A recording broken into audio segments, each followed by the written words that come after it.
দাবিটা হচ্ছে একদফা আমাদের এক ভাই বিছানায় শুয়ে থাকবে আর আমরা কি পরীক্ষা দিতে পারি? আমরা ওটা বাস চাই। এক জায়গায় 4টা পরীক্ষা দিচ্ছি আমরা একটা বই, এটা তো কোনো বিচার হতে পারে না। আমাদের অটোবাস দেওয়া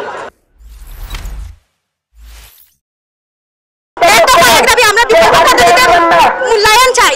আমাদের দাবি হলো আমার ভাই আমরা বৈষম্য আন্দোলন করেছি, এটা তো বৈষম্য, কিন্তু আমার ভাই হসপিটালে আমরা কেন পরীক্ষা হলে আমার ভাইয়ের জীবন থেকে 1 বছর কেন নেওয়ার অধিকার রাষ্ট্রের নেই। আমরা এক দফা এক দাবি, আমরা বিকল্প পদ্ধতিতে মূল্যায়ন চাই। আমরা ওটা বাস চাই। আমরা এখান থেকে যেমন আমাদের দাবি মানতে হবে। সবার বেলায় গলার মালাতে 22-23 করে আমরা 24 কেন অবহেলা, এটা আমরা মানবো না। Accept hour demand, think your logic, think with logic.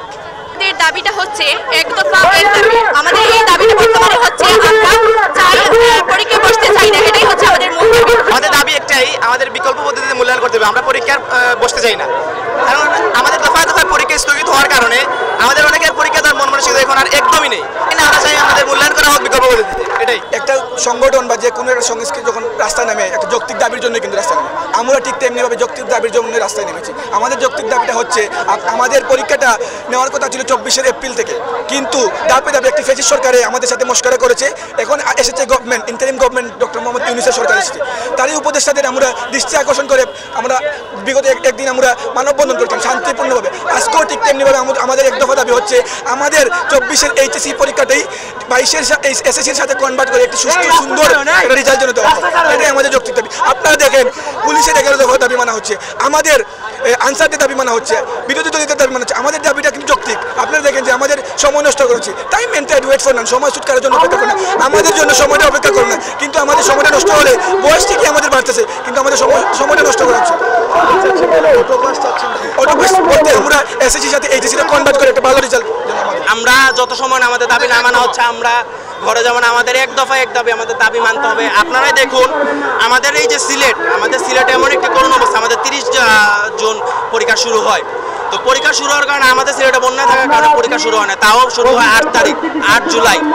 8 July পরীক্ষা শুরু হলেও সিলেটে এমন অনেক জায়গায় বন্যা হয়েছে যেখানে পরীক্ষার্থীরা ঠিকমতো পরীক্ষা দিতে পারেনি। এটাকে কোনো বিচার যে আমরা এক জায়গায় ভালো পরীক্ষা দিব, এক জায়গায় পরীক্ষা দিব না, এক জায়গায় 4টা পরীক্ষা দিচ্ছি আমরা একটা বই, এটা তো কোনো বিচার হতে পারে না।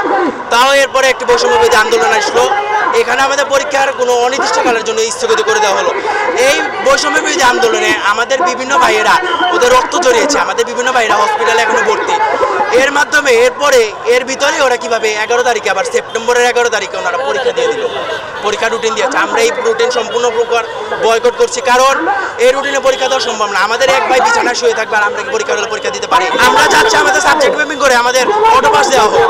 অটোপাস ছাড়া আর কোনো পথ নেই, কারণ একটি পরীক্ষা যদি 6 মাসে দিয়ে দেয়, তারপর আমাদের রেজাল্ট আস্তে আস্তে আরও 2 মাস, রেজাল্ট আসার পরে ভার্সিটি পরীক্ষা শুরু হইতে আরও 3 মাস, ভার্সিটি পরীক্ষার রেজাল্ট দিতে আরও 2 মাস।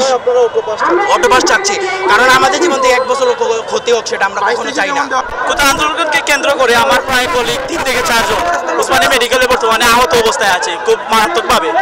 তো সেক্ষেত্রে তারা সুস্থ হতে আরও 1.5 থেকে 2 মাসের সময়ের প্রয়োজন আছে।